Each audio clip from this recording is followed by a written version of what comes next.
AutoLine Daily is brought to you by Borg Warner, feel good about driving.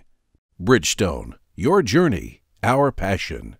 Dow Automotive Systems, improving durability and increasing design flexibility with Betamate structural adhesives at dowbetamate.com. And by the 2013 Hyundai Sonata. Learn more at HyundaiSonata.com.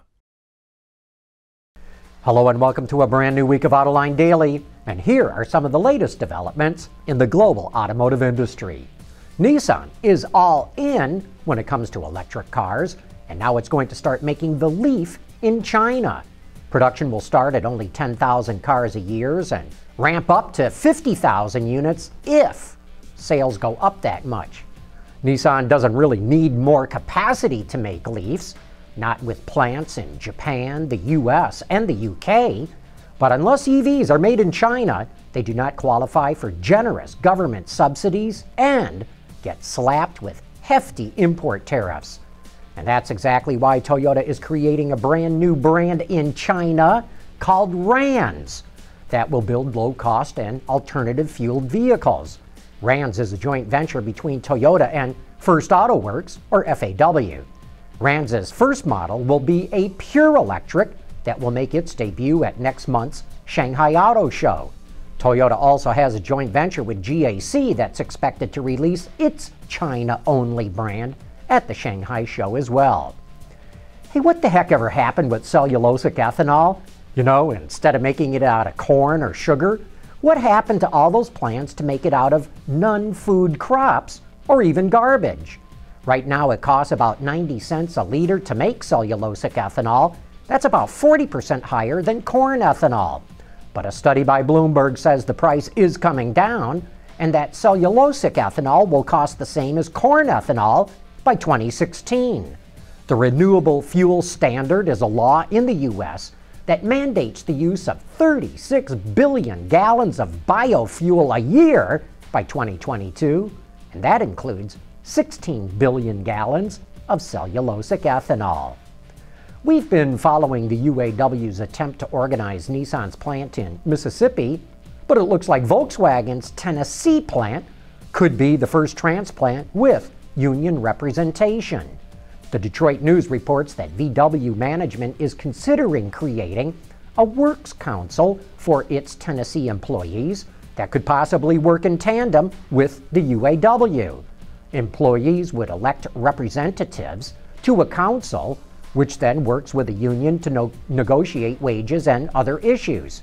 A decision is expected by the middle of the year, but it's not that surprising of a move because I believe that under VW's bylaws, all employees must be represented by a works council.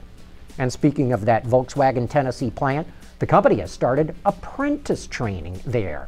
So far, VW has trained 55 apprentices in mechatronics and courses developed by the VW Group Academy. And I think this is a really good idea.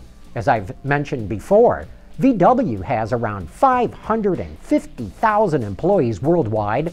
That's more than Toyota and GM combined. And VW likes to brag that this type of training gets them the best workers. According to a report by Ward's Auto and Automotive Compass, developing and emerging economies will soon pass other markets like Germany, Japan, and the US as the world's largest automotive manufacturing sector. For the first time, these markets will account for more than half of the world's light vehicle volume, more than 50% of global output, and they'll pass the 50% mark in sales by 2014.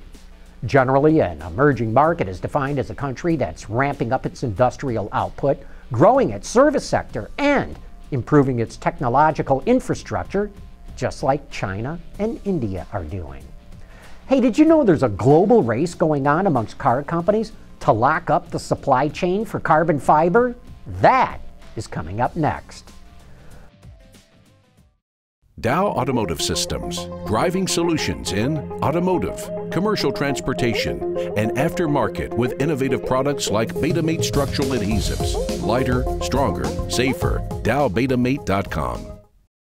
Automakers are making important improvements to slash the cost of using carbon fiber in their cars. They are especially focused on developing cycle times that are well under 5 minutes, which is a key enabler for mass production. And everyone's getting in on the game. Toyota, Daimler, Subaru, and Nissan have agreements with the Japanese company Toray, which is the largest carbon supplier in the world. Ford is teaming up with US-based Dow, while General Motors recently signed an agreement with Teijin, another Japanese company. BMW formed a joint venture with the German supplier SGL. In fact, BMW claims it's going to be the first major automaker to sell an all-carbon car, its electric i3. This segment is so strategic that VW rushed in to buy over 8% of SGL, which prompted BMW to buy another 15% of SGL, simply to prevent VW from gaining any more control. Suzanne Klatten, a member of the Quant family and the heiress to the BMW empire, she owns another 29% of SGL. So Volkswagen may want to find another source and do it quickly. New suppliers from China and South Korea are emerging, but there are few other large-scale suppliers out there. And no one wants to be left out. After 2015, carbon fiber applications in the automotive industry are projected to grow 10 to 15% a year, almost like the computer industry was 40 years ago. Now, there's still a lot of issues left to be resolved, especially repairing carbon fiber cars at dealerships and body shops. But mass production carbon fiber could become one of the greatest growth segments in the automotive industry in the second half of this decade. Anyway, that wraps up today's report. Thanks for watching, and please join us again here tomorrow.